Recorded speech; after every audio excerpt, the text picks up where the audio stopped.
그 네우스에 대하여 거짓 증거하지 말라 제9계명 두 번째 우리 시간입니다. 그래서 이 부분은 그 지난주에 이어서 제가 말씀을 전하겠습니다. 아더 핑크 목사님이 이 부분은 거짓말에 대한 계명이다라고 얘기를 했죠. 그래서 이 부분이 하나님의 그 율법의 기준에 의해서 거짓말하는 죄에 대한 계명입니다. 그래서 우리가 이 9계명을 통해서 내 안에 있는 하나님의 율법을 어기는 죄를 찾아내는 그런 역할을 하게 되는데, 우리 안에서 끊임없이 일어나는 거짓된 마음, 또 거짓된 말, 이 부분이 9계명을 어기는 죄라라는 것입니다. 우리가 그 한 달에 두 주를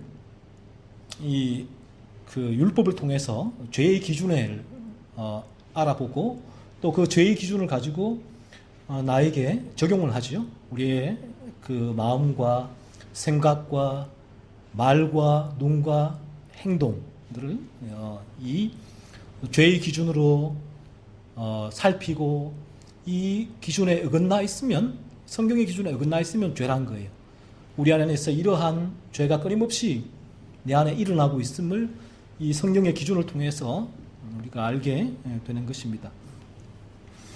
그래서 우리가 이렇게 왜 두 주간을 죄를 살피는 이 일을 위해서 율법의 기준을 설교하고 그 기준으로 우리의 죄를 살피는 이 일을 해야 되는가 하면, 이 두 주간의 설교가 왜 중요한가 하면, 첫 번째는 죄를 깨닫지 않고는 예수님의 필요성을 깨닫지 못하기 때문에 그렇습니다.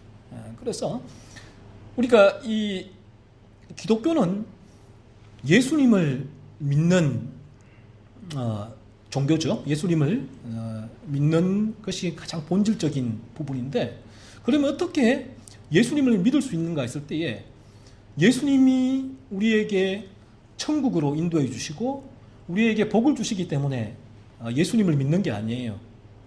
예수님을 믿는 무이한 한 가지 이유는, 성경이 말씀하시는 유일한 한 가지 이유는, 예수님은 우리를 죄에서 건지시기 때문에 우리가 그 예수님을 믿는 것입니다. 그래서 예수님이 나를 죄에서 건지시는 분이기 때문에 내가 예수님을 믿는다면, 그렇다면 내가 이 죄가 무엇인지, 이 죄가 나를 어떻게, 내가 이 죄에 얽매여 있는지, 죄가 나를 붙들고 그 죄에 얽매여 있는 그 상태가 나에게 고통이 되는지, 그 부분을 모르고는 예수님을 믿을 이유가 없는 거죠. 그래서 먼저 이 한 달에 두 주간을 계속 죄의 기준을, 성경이 말하는 죄의 기준이에요. 세상적인 기준이 아니라 성경이 말하는 기준으로 나의 죄를 살피고, 그리고 그 죄를 살필 때에 우리가 성경이 말하는 죄의 고통을 비로소 우리는 알게 돼요. 죄가 나에게 고통이 돼요. 죄가 고통이 된다는 말은 이런 의미예요. 내가 짓고 싶지 않은, 범하고 싶지 않은 죄를 내가 하고 있는 거죠. 오늘 이 거짓말도 마찬가지인데, 거짓말도 동일해요. 거짓말도 나의 양심이, 어떨 때는 나의 양심이, 어떨 때는 세상의 법이 거짓말을 하지 말라, 도덕과 종교와 윤리로 나쁜 것이다라고 얘기하잖아요. 하지만 내가 알면서도 그 부분은 내가 거짓말을 하는 거예요. 그래서 우리가 이 세상에 태어나는 모든 인간이죠. 이 성경적인 인간론인데, 모든 인간은 자연스럽게 거짓말을 합니다. 왜냐하면 내 안에 탐욕이 살아있기 때문에. 이게 인간의 상태예요. 내 그 탐욕을 채우기 위해서는 거짓말을 할 수밖에 없는 존재가 인간이라는 것이죠. 그런데 이런 인간이 어느 날 이 교회에서 또 이 진리를 전하는 책을 듣고서 읽으면서 이 거짓말이 죄구나라는 사실을 알게 돼요. 하나님의 기준이란 말이에요. 하나님의 기준에서 거짓말을 하는 것은 죄라는 사실을 알게 되면 그때부터는 이 죄각성의 단계에 들어왔다라고 얘기를 해요. 내가 그 거짓말을 하고 싶지 않아요. 아는 마음이 들어요. 이 신기하죠? 실제로 이런 일이 일어납니다. 이전에는, 그전까지는 나의 탐욕을 채우기 위해서라면 거짓말을 자연스럽게 해요. 거짓말을 잘해야지 이 땅 가운데 잘 살아갈 수가 있거든요. 뭐 이 부분이 처세술이기도 하고. 하지만 이 하나님의 율법을 듣고 이제 그 부분이 죄라는 사실을 깨닫고 이제는 그 죄를 짓지 않아야겠다라는 마음이 드는 지점이 와요. 이 부분이 죄각성의 단계에 들어왔다라고 얘기를 하는데 그때부터는 내가 죄를 이 거짓말 지금 오늘 9계명 예를 들면 이 9계명의 계명을 듣고 이제는 이 죄를 짓지 않아야겠다라는 마음이 들지요. 그래서 죄를 짓지 않기 위해서 무던히 애를 쓰지만 불가능해요. 왜요? 여전히 내 마음이 죄로 물들어 있기 때문에. 그래서 이 죄를 짓고 싶지 않은 간절한 마음을 가지게 되는데 이 부분이 죄에서 벗어나고픈 소원이에요. 그런데 불가능해요. 또 내가 이 거짓말을 하고 있단 말이에요. 거짓말을 하고 싶지 않은데 거짓말을 하고 있다는 거죠. 이게 죄각성의 단계에 들어와 있는 인간의 상태인데 그러니까 이 상태가 고통이 돼요. 나는 벗어나고 싶은데 하고 싶지 않은데 또 하고 있으니까 나의 소원, 마음과는 반대로 내가 행동하고 있으니까 제가 얘기했지요. 이리가 이제는 닭 안 잡아먹어야지 라고 하면서 울면서 농장에 가서 닭 잡아먹고 있단 말이에요. 이게 인간의 본성의 상태라는 것이죠. 그래서 이런 상태를 들어오기 위해서는 이 상태에 들어와야지만 그는 이제 내 힘으로는 인간으로의 능력으로는 이 죄, 거짓말을 안 짓는 죄를 내가 짓지 않을 수 없는 존재가 나구나라는 것을 이 단계에서 깨달아요. 나는 무력하구나, 무능하구나. 내가 이 거짓말을 하고 싶지 않지만 또 거짓말을 하고 있구나. 이 죄를 짓고 싶지 않지만 또 이 죄를 짓고 있구나. 나는 무력해, 무능해. 이 부분이 자기의가 다 무너지는 지점이에요. 그래서 자기의가 다 무너지는 그 지점에서 인간은 비로소 예수님의 필요성을 알게 돼요. 성경은 말씀하고 있죠. 예수님이 이 세상에 오신 이유가 십자가에서 나의 이 같은 죄를 대신하여 죽으신 이유가 나를 이러한 죄에서 건져내시기 위해서 예수님이 오신 거예요. 예수님은 우리가 오늘날 믿는 흔히 복음주의 교회에서 믿고 있는 예수님은 믿으면 사업도 성공하고 취업도 잘 되고 결혼도 잘하고 건강하고 그리고 나중에 죽어서는 천국 간다. 그런 예수님이 아니에요. 예수님의 성경은 단 한 가지 오신 이유가 뭔가 하면 그런 부분은 여전히 나의 죄 가운데서 나오는 나의 탐욕을 채우는 분이시고 예수님은 그 나의 탐욕을 채우는 예수님이라면 더 이상 성경이 말하는 예수님이 아니라 인간이 자신의 탐욕이 만들어낸 다른 존재일 뿐이에요. 예수라는 이름만 가진 자신의 탐욕이 만들어낸 허상일 뿐이죠. 하지만 인간이 죄에 대한 고통을 깨닫는 그 순간에는 그때부터는 참되게 이 예수님 십자가 앞으로 나갈 수 있죠. 십자가의 의미를 알게 되고 하나님이 아들 그리스도를 이 땅에 보내신 성탄절의 참된 의미를 알게 되고 그래서 인간은 그때부터 예수께로 나갈 수 있는 자격이 생기는 거예요. 그래서 예수께로 예수님께서 수고하고 무거운 짐진 자들아 다 내게로 오라 내가 너희를 쉬게 하리라는 말씀이 이 땅에 인생이 힘드니까 나에게 오면 너희의 인생이 편해질 거다 그런 의미가 아니고 수고하고 무거운 짐은 죄짐이에요. 이 죄짐을 지고 죄 가운데 고통 나 거짓말 하고 싶지 않아요. 근데 또 거짓말해요. 이 고통이에요. 고통 벗어나고 싶어요. 벗어날 수가 없어요. 그 고통 가운데 있는 수고하고 무거운 짐진 자들아 다 내게로 오라. 그 수고하고 무거운 짐을 아는 자만이 예수께로 올 수 있다는 거죠. 예수께로 나올 수 있다는 거예요. 그래서 예수께로 나오게 되어지면 그때 예수를 이제 믿게 되는 거예요. 십자가를 붙들게 되어지고 그러면 그때 거듭남의 은혜가 주어지는 것이죠. 이렇게 첫 번째 이유가 여기 있어요. 우리가 한 달에 2주간을 성경의 기준으로 죄가 무엇인가에 대해서 계속 우리가 알고 들어야 할 이유가 여기에 있고요. 그리고 두 번째로는 이 죄에 대한 기준을 설교하는 그 목적이 두 번째는 자신의 거듭남을 점검하는 거예요. 거듭남을 내가 여전히 이 거듭났다면 오늘 9계명 거짓말을 하지 않는 그 삶이 내게 이어지고 있는가? 그리고 내가 거짓말을 죄의 유혹으로 거듭나도 죄의 유혹으로 간헐적으로 이 거짓말을 할 수가 있는데 이 간헐적으로 아니면 내게 그 일관된 거짓말하지 않는 삶의 방향성이 나에게 있는가 하는 부분들을 이 말씀을 통해 또 점검을 할 수가 있는 것이죠. 사실 거듭남을 점검하는 게 두 번째 목적이고 그 세 번째 목적이 뭔가 하면 세 번째는 이 율법의 기준, 죄란 무엇인가, 죄에 대하여 설교할 때에 거듭난 자는 회심했다라고 하는데 회심은 유턴이에요. 삶의 돌이킴인데 죄에서 거룩으로 돌이킨 삶. 유턴했다는 것은 방향성이 바뀌었다는 거예요. 거듭났다는 것은. 거듭나기 전에는 방향성은 죄의 방향성, 왼쪽으로 가는 방향성이었다면 거듭난 이후에는 오른쪽의 방향성이란 말이에요. 이쪽으로 간다. 거룩한 방향성. 근데 이 설교를 듣고 거듭난 이들은 이 오른쪽에 거룩한 방향성으로 갈 때에 죄의 유혹이 많아요.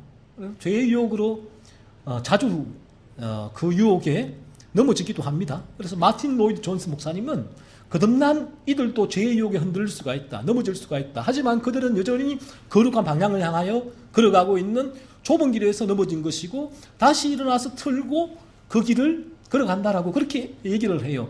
자, 그러니까 이 설교가 죄에 대한 설교가 거듭난 이들에게는 더욱 거룩한 삶을 향한 추진력, 동력을 제공한다는 것이요. 이 세 가지 목적이 가지고 있는 거예요.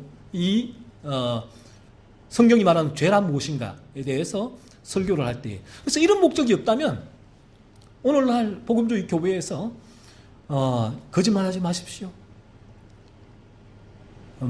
이 비판하지 마십시오.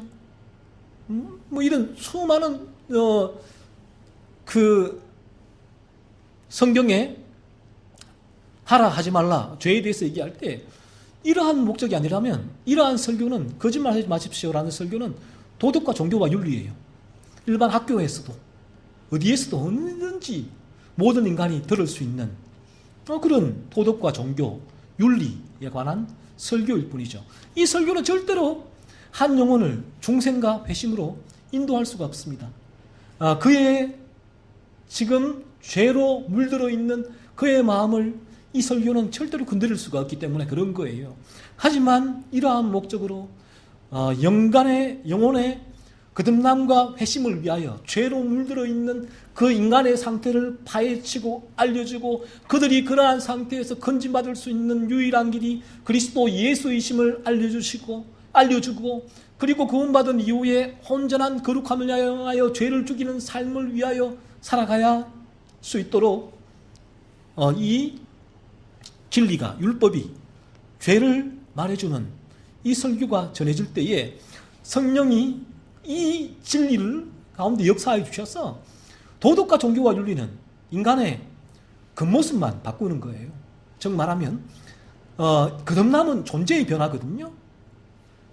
이 가시나무가 포도나무로 이 존재가 자체가 변하는 거예요. 가시나무의 가시를 잘라내는 정도, 이 가시나무가 이게 다른 사람을 찌르는 그 가시를 잘라내는. 그래서 나는 지금 안 찔러. 하지만 가시나무는 또 가시가 나게 돼요. 잘라내도. 그래서 거짓말 하지 말라는 도덕과 종교와 윤리적인 가르침은 이 정도 가르침이라는 거예요. 가시가 날 때 가시를 잘라내는 가르침. 그 정도. 그리고 1위가 양이로 바뀌는 변화가 거듭남이라는 거예요. 존재의 변화. 하지만 거듭나지 않으면 1위는 1위예요. 그대로. 하지만 이 거짓말 하지 말라는 가르침은 이리에게 양의 탈을 씌우는 가르침일 뿐이에요. 하지만 이리는 어느 순간이 되면 본성이 드러나게 되죠. 또 양을 잡아먹게 되죠. 양의 탈을 벗고. 이게 일이라는 거죠.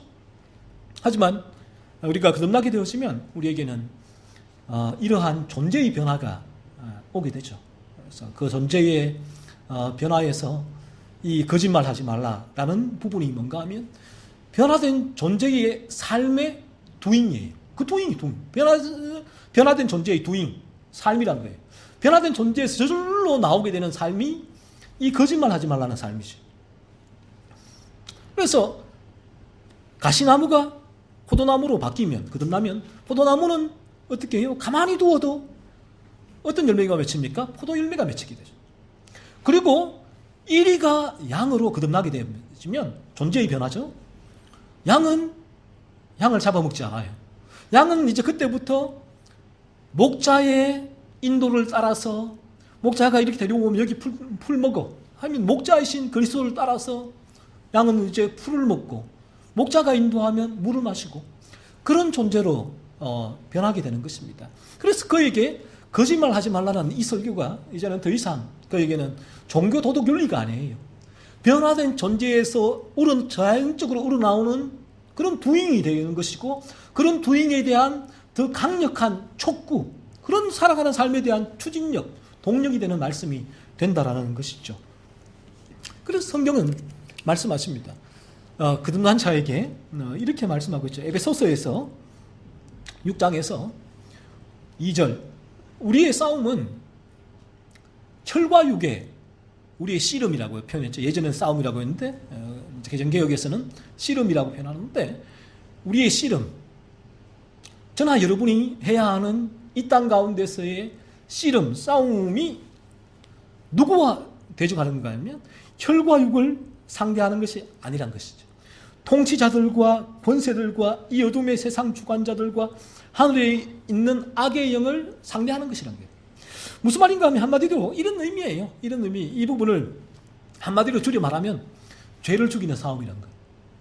죄를 죽이고 거룩함을 이루어 나가는 싸움이 우리 인생의 삶의 목적이란 것이죠. 그렇다면 우리의 삶은 거듭나게 되어지면 우리의 모든 삶은 이 목적을 향해 나아가게 돼요. 왜?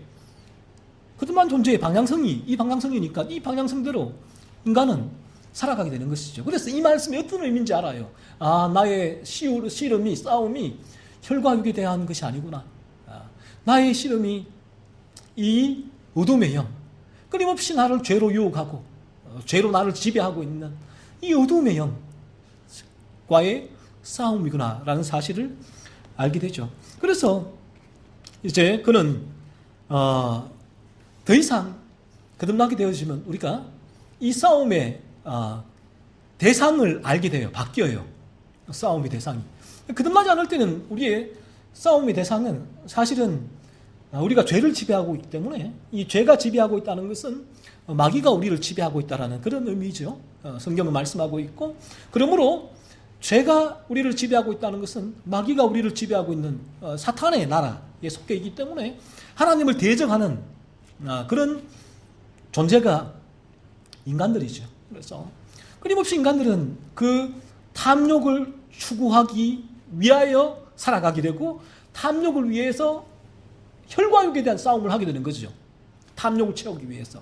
그래서 이 땅 가운데 돈 때문에 싸우고 명예 때문에 싸우고 나의 자존심 때문에 싸우고 얼마나 많이 싸웁니까? 얼마나 그런 싸움에 에너지와 시간을 낭비를 해요. 또 지금 대선이잖아요. 대선이 끝났는데 그 대선 정치 때문에 얼마나 싸웁니까? 서로 거기에 나는 이 사람, 이 후보, 나는 이 후보, 나는 이 당, 나는 이 당. 그 싸움이 얼마나 진절이 나게 싸웁니까? 왜 그렇습니까? 이 부분이 나의 탐욕을 채우기 위한 그러한 부분이에요. 그러니까 여기에 에너지와 시간을 얼마나 낭비해요. 가정에서도 마찬가지예요.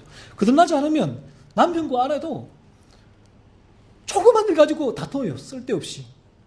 저는 그 쓸데없다라고 보는데 예를 들면 얘기했잖아요. 치약을 짤 때에 그냥 위부터 짜는가 아니면 밑에 말아서 짜는가, 이것 때문에 싸우는 거예요, 부부가. 왜? 이 부분이 나의 탐욕이잖아요.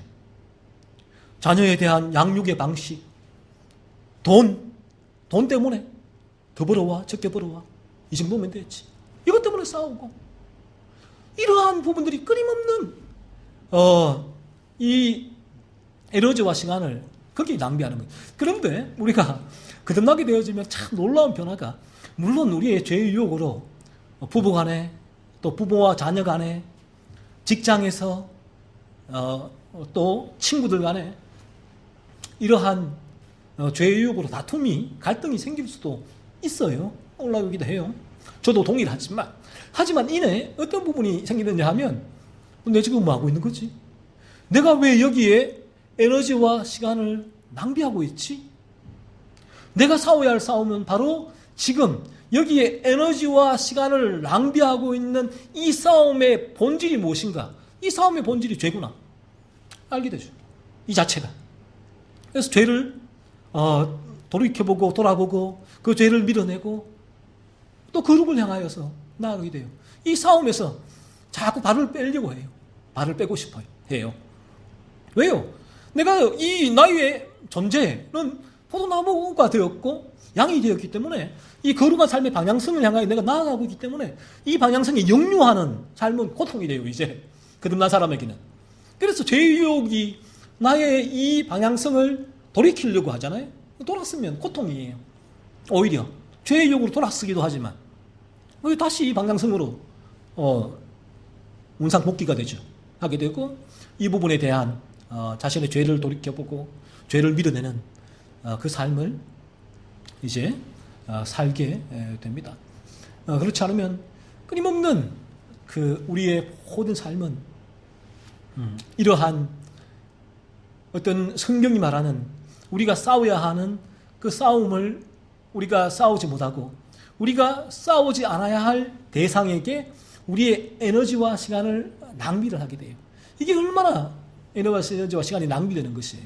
그리고 거듭난 자들은 이러한 에너지와 시간이 낭비될 때, 또 이 싸움에 내가 휘말릴 때에, 갈등 가운데 이 싸움의 죄의 유혹으로 휘말리게 될 때에 거듭난 자는 너무 고통스러워요, 이 자체가. 그리고 내가 거듭난 것이 맞는가? 나를 계속 돌이켜보게 되고, 그리고 그러한 상태에서 너무나 고통스러우니까 그에게는 이러한 그 죄로 인한 유혹, 갈등, 분열, 다툼이 없는 상태가 어디냐 하면 천국이에요.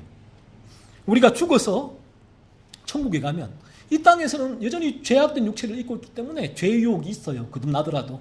그래서 이 성경은 애통하는 자는 복이 있나니 천국이 저희 것이며라고 말씀하고 있잖아요. 이게 무슨 말인가 하면, 왜 애통을 합니까? 거듭난 자만이 애통을 하는데 이 죄 때문에 애통하게 되는 거죠. 죄 때문에. 난 이 너무 싫은데 내가 왜 또 여기 에너지와 시간을 여기 낭비하고 있지? 너무 괴로워요. 내가 또 이 죄를 짓는다는 것이 이 복음적인 애통이라고 존 콜쿠는 얘기를 하죠. 이 애통이 나와요, 복음적인. 너무 괴로운 거예요. 그래서 나의 거듭남을 다시 돌이켜보고, 애통하는 자는 복이 있나니 천국이 저희 것이며. 무슨 의미입니까? 이 죄로 인하여 나에게 애통, 에너지와 시간과 이 낭비가 되고, 또 죄의 유혹에 흔들리는 나의 이 고통, 애통이 천국으로 바라보게 하죠. 죄가 없는, 온전히 거룩해지는, 이제 천국에서는 우리는 두 번 다시 이러한 죄의 유혹에 흔들리지 않아요. 죄가 우리를 유혹하지 않는 온전하게 거룩한 존재가 되어서 천국에 있을 거예요. 이게 천국의 참된 본질이고 우리에게 천국의 소망이에요. 단지 천국이면 내가 이 땅 가운데 못 누린 것들, 못한 것들, 못 얻은 것들을 천국에서 얻을 수 있는 곳이 천국이 아니에요. 천국은 거듭난 자만이 알 수 있는데, 천국의 본질이 뭔가 하면 죄가 없는 온전한 상태가 천국이 되는 것이죠. 그래서 심지어는 이런 생각이 듭니다. 애통하는 자는 복이 있다. 애통, 고통이거든요. 이 땅 가운데서 거듭났지만 이전과는 전혀 다른 죄를 죽이는 거룩한 삶을 살고 있지만, 그럼에도 불구하고 온전히 거룩해지지 못한 자신을 바라보면서 조그만 문제에 여전히 죄가 올라오고 흔들리고 하는 자신의 모습을 바라보면서 천국을 소망하게 되죠. 천국을 소망한다는 건 천국이 저희 것임이요. 천국을 소망하는 게 어떤 의미입니까? 빨리 죽어서 천국에 가고 싶은 그런 마음이 들어요. 그냥 이 부분이 이 땅이 싫어서 나 극단적인 선택을 할 거야, 자살을 할 거야, 그런 의미가 아니라 어떤 면에서 긍정적인 이 땅의 삶에서 벗어나고픈 소원이 있죠. 이 땅의 죄로 인한 고통, 애통이 너무 크기 때문에 저 영원한 천국에 죄가 없는 곳 가고 싶은 소원이 그 마음에 생기는 것입니다. 그래서 사도 바울도 얘기하잖아요. 내가 여기를 떠나서 천국에 있는 것이 훨씬 좋지만 하나님이 내게 주신 뜻이 있어서, 내게 주신 사명이 있어서 내가 여기에 있다라고 얘기하죠. 똑같은 거예요. 저도 똑같아요. 저도 그 말씀이 거듭나면서 이 성경의 말씀이 어떤 말씀인지를 깨닫게 되는 것이죠. 아, 이런 부분이구나. 사도 바울이 말했을 때에 내가 내 안에 있는 이 죄로 인한 고통, 죄의 유혹이 왔을 때에 이 고통과 애통이 사도 바울처럼 내가 천국에 있는 것이 훨씬 좋다, 그 마음을 품게 하는 것이구나. 천국에 대한 소망을 가지게 하죠. 하지만 이 땅 가운데서는 살아가는 삶의 이유는 무엇입니까? 하나님께서 나에게 주신 사명이 있기 때문에 내가 이 땅 가운데 나는 사는 거예요. 살아가는 거예요. 이 땅 가운데 죽지 못해 살아가는 삶이 아니에요. 양으로서의, 그 존재로서의 삶을 살아가는 거예요. 양으로서 내게 주어진 삶들을 이 교회에서, 가정에서, 또 내가 하고 있는 일들, 이 모든 일들 가운데서 양으로서 삶을 살고 가고 있는 거예요. 이것이 하나님이 주신 청지기적인 사명이라는 것이에요. 그러니까 여기에는 인생의 어떠한 파고가 막 몰아쳐도 그 양은 흔들림 없이 거기를 가는 거예요. 거기를. 들짐승이 공격을 해도, 날씨가 폭풍우가 몰아쳐도 양은 거기를 가는 거예요. 왜? 목자가 양을 지켜주고 인도하고 있기 때문에. 그래서 양의 청지기적인 사명이 바로 이러한 부분이라는 것이죠. 그래서 우리가 거듭나게 될 때에 우리의 거듭남은 어떤 면에서 우리에게 이 세상 가운데 문제죠. 문제, 아픔이 올 때에 나의 거듭남을 다시 점검해 볼 수가 있습니다. 평온할 때는 양의 탈을 쓴 일이나 그냥 일이나 별 아무런 문제가 없어요. 평온할 때는. 그러나 어떠한 문제, 난관에 봉착했을 때는 그의 거듭남이 드러나게 되죠. 예를 들어서 이리가 아무도 없을 때 양을 발견했다. 그러면 이리의 본성은 바로 탈을 벗고 양을 잡아먹는 거예요. 문제가 생겼을 때, 난관에 봉착했을 때, 이렇게 자신의 본성, 두인이 나오게 되는 것이죠. 하지만 양은 어떻습니까? 양은 양이에요. 양을 만나도 양은 목자 그리스도의 음성을 따르며 내게 주어진 그 길을 그대로 가는 거예요.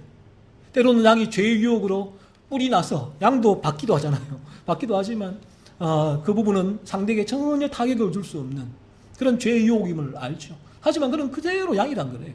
그래서 우리가 나의 거듭남은 이러한 이 세상의 폭풍우, 풍파가 몰아칠 때에 우리의 거듭남은 그 가운데서 점검을 할 수가 있다는 사실입니다. 그래서 우리가 이 설교를 지금 듣는 이유가 바로 거기에 있다라는 것이고요. 그래서 지난주에는 제가 말씀드렸죠. 이러한 이웃에 대하여 거짓 증언하는 것은 바로 이웃에게 나 자신에 대한 나 자신의 유익을 위해서 나 자신의 그 있는 그대로의 모습이 아닌 나 자신을 포장해서 이웃에게 보이는, 또 전하는 그러한 부분이 이웃에게 하는 거짓 증언이다라고 제가 말씀을 드렸죠.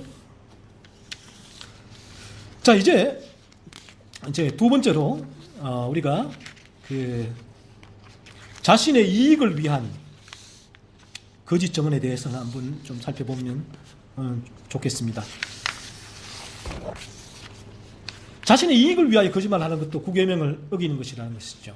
자신을 드러내기 위하여 거짓말을 하는 것도 이 계명을 어기는 것이고, 또 자신의 이익을 취하기 위하여 거짓말을 하는 것도 이 구계명을 어기는 죄인 것입니다.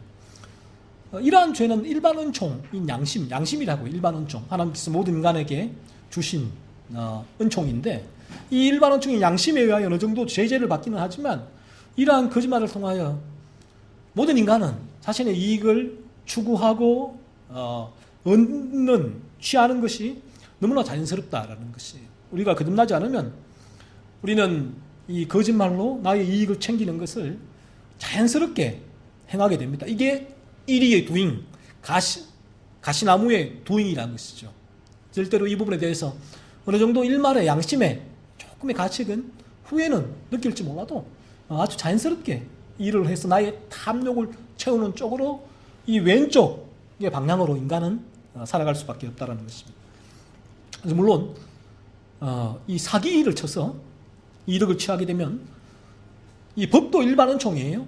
하나님께서 인간이 이 죄를 저지르지 않도록 막아놓은 게 법이에요. 어느 정도의 보호장치를 준 게 일반 은총인데, 일반 은총에는 양심과 법이 있어요. 그래서 이 법을 통하여서 처벌을 받기 때문에 일반적으로 그 인간들은 이 사기를 그래 치지 않지요. 이 법 때문에 감옥에 갈까봐. 하지만 많은 사람이 이 일반 은총의 저지선을 뚫고서 사기를 쳐서 처벌을 받는 경우가 많이 있습니다. 일반 은총에. 그래서 이 일반 은총은 하나님 주신 그야말로 일반 은총이에요. 그래서 인간은 거듭나지 않으면, 보통은 일반 은총 영역에 있지만 인간은 이 일반 은총을 쉽게 뚫어내요.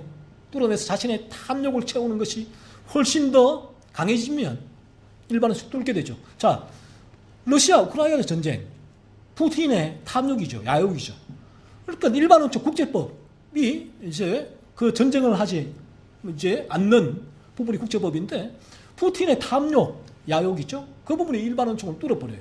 그리고 전시에는 일반 은총이 뚫리는데, 보세요. 전쟁 시에 무고한 민간인에 대한 이 군인들이 얼마나 그들을 학살을 합니까?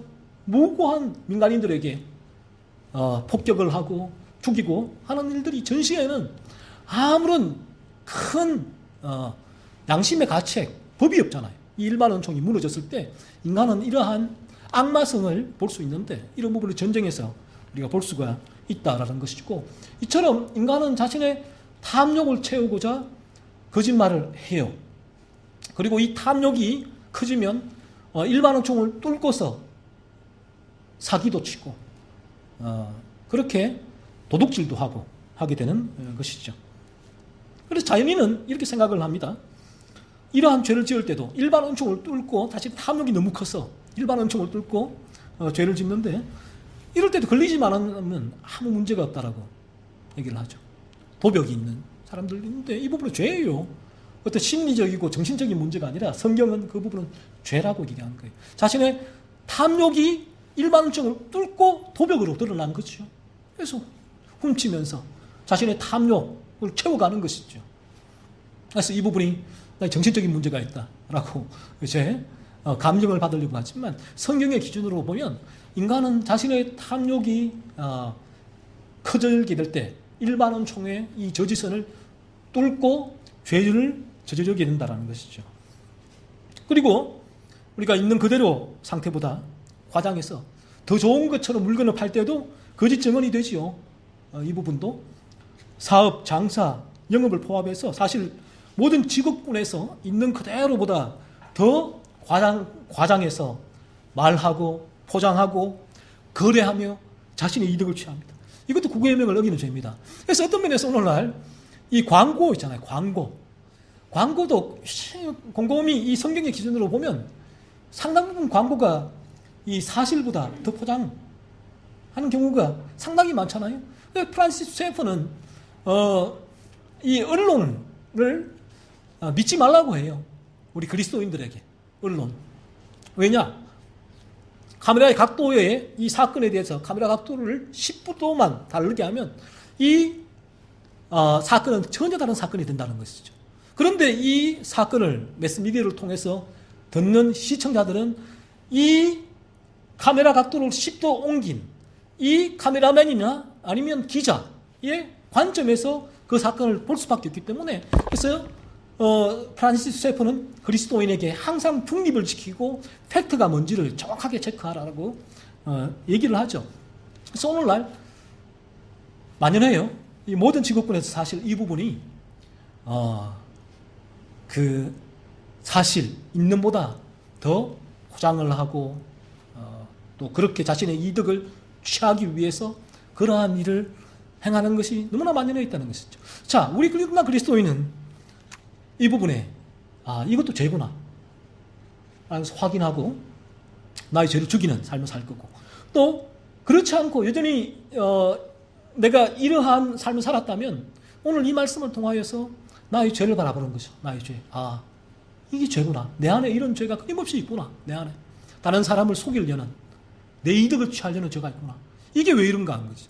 성경은 말씀하고 있습니다. 이게 왜 이런가 하면 이 부분이 바로 내가 죄로 물들어 있기 때문이다. 죄가 나를 지배하고 있기 때문이라고 말을 해요. 이것이 성경이 말하는 인간론이에요. 인간은 죄로 물들어 있기 때문에 이러한 일을 자연스럽게 행한다는 것이죠. 자신의 탐욕을 채우기 위해서 자연스럽게 거짓말을 하고 과대 포장을 하고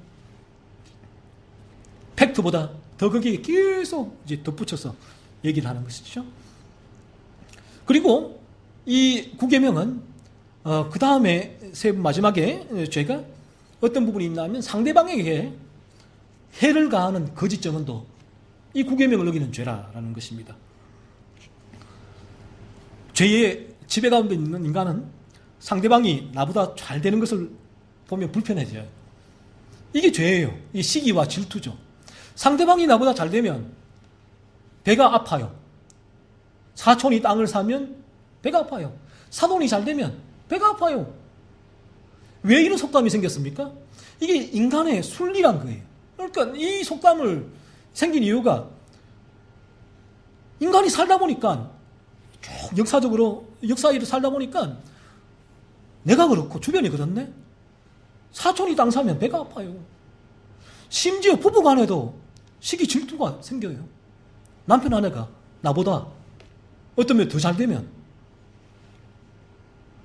부부와 자식 간에도 생겨요. 이 부분이 형제 간에도 생겨요. 요셉의 형들이 왜 요셉을 이스마엘 상고에게 다 팔아넘겼습니까? 시기 질투잖아요. 에서가 가인이 왜 아벨을 죽였습니까? 시기 질투잖아요. 형제인데도 불구하고. 사촌 어떤 사람을 가리잖아요. 이 죄는 이게 왜 이런가 하는 거죠. 이게 자연스러워요. 그래서 내가 시기 질투하지 않아야지. 다른 사람이 잘 되면 축복해야지. 아무리 마음먹어보세요. 아무리 심리학적으로 상담학적으로 내가 거기에 대해서 다르게 생각을 하고 공부하고 연구하고 노력을 해도 불가능해요. 이게 인간이냐 존재예요. 왜? 내 마음이 죄로 물들어 있기 때문에 그런 것이에요. 그래서 인간은 시기와 질투죠. 이 부분이. 그래서 다른 사람이 나보다 좋은 위치에 서지 못하도록 음해하고 모함하고 험담을 해요. 자연스러워요. 이게 구계명을 어기는 죄입니다. 그래서 우리가 인간이 모이면 다른 사람을 막 이제 뒷담화라고 하죠. 험담을 하잖아요. 얼마나 이게 즐거운지 몰라요. 막 쾌감을 느끼잖아요. 특별히 나보다 잘 나가는 사람. 이게 보세요. 여러분 주변에 모든 사람이 그래요. 그래서 그 사람을 정죄하거나 아이고 나쁜 사람들이라고 할 필요가 없다고. 물론 그 부분이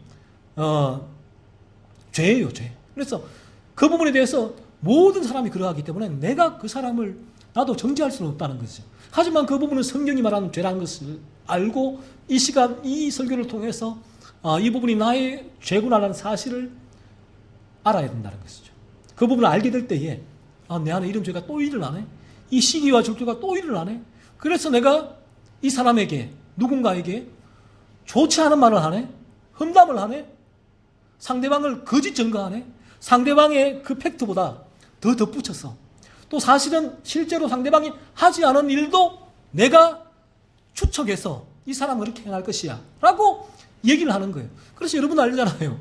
얘기가 상대방에게 딱 전해지면 거의 이 부분은 십중 팔구 어떻게 되냐면 그 얘기가 점점 부풀려지잖아요. 눈을 산 위에서 불리면 점점 부풀려지듯이. 그게 왜 그런지 아십니까? 바로 이런 부분 때문이에요. 인간이 죄로 물들어 있기 때문에 남에 대한 험담이 너무나 즐겁고 시기와 질투 가운데 나보다 잘 나가는 이들을 내가 험담하고 모함을 하기 때문에. 그러니까 이 얘기를 툭 치면 그 사람은 거기다 이럴 거야 하나 더 붙이고 뭐 이 정도 붙이면 괜찮겠지. 그 다음에 사람은 또 붙이고 또 붙이고.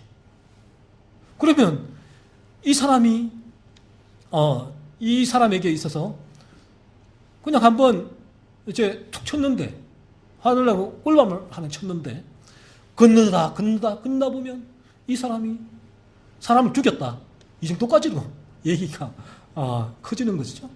왜 그런가 하면 바로 이런 부분이에요. 그래서 우리가 이 거듭나게 되었으면 정말 놀라운 변화가 이러한 부분에도 있어요. 이러한 부분에 거듭나기 전에는 이 험담하고 모함하는 것이 또 시기 질투로 인하여서 이러한 거짓말을 하는 것이 나에게는 너무나 자연스럽고 기쁘고 즐겁고 이 부분을 통해서 그 사람이 까늘어지고 또 무너지는 것을 바라보는 것이 나의 기쁨이에요. 그 부분에 있어서 나의 탐욕이 채워지니까. 하지만 거듭나게 되었으면 희한하죠. 1위가 약이 되었을 때 양의 도임은 이 부분이 불편해져. 이게 나의 시기와 질투구나. 나의 미움이구나. 내가 실수로 험담에 참여했을 때도 내가 또 왜 이러나. 하나님, 내가 거듭난 게 맞습니까? 이러한 변화가 오니까 얼마나 이 파격적인 변화입니까? 이 복음이 능력이라는 것이 이러한 부분에 있어서 복음은 이처럼 놀랍게 우리에게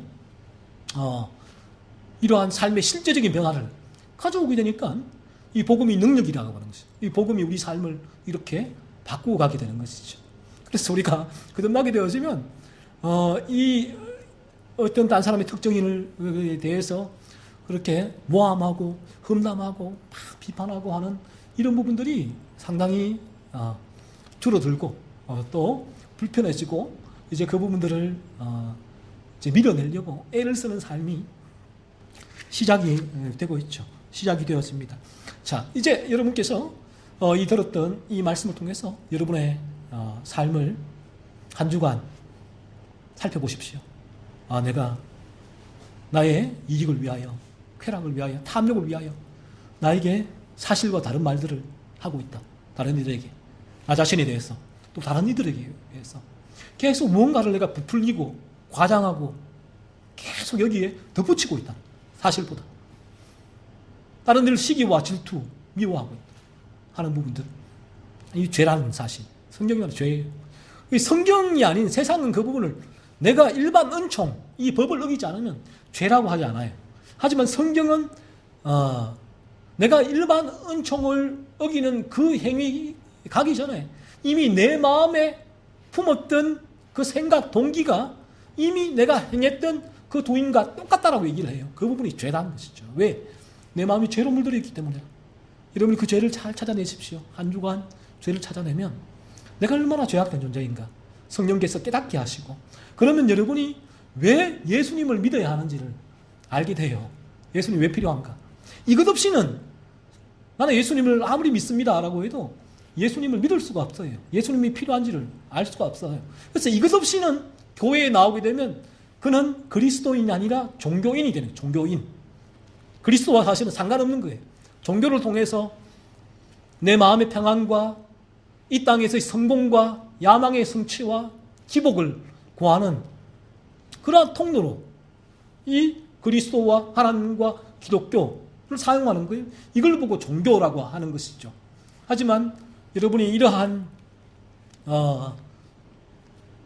진리를 통하여, 이 계명을 통하여 여러분의 마음, 행동의 죄들을 살필 때에 더 이상 종교가 되지 않아요. 이 기독교는 생명으로 여러분을 인도하고 이 땅 가운데 나에게 죄가 죽어지고 죄를 죽이는 그 삶에 대한 이 동기와 목적을 허락해 주시고, 그러한 삶으로 인한 만족과 기쁨과 행복을 가지게 되고, 내 삶의 주변의 평가, 사람 상관없이 나는 이 삶을 요동 없이 흔들림 없이 꾸준하게 걸어가게 되고 마침내 그러한 걸음이 우리가 최종 종착지인 천국에서 온전한 거룩한 상태로서의 그 온전한 기쁨과 행복을 우리 모두가 누리게 될 것입니다. 이처럼 우리 모두가 구원받아서 거듭나서 우리 모두가 그러한 영원한 거룩한 천국에서 우리가 다 만나 뵙기를 소원합니다.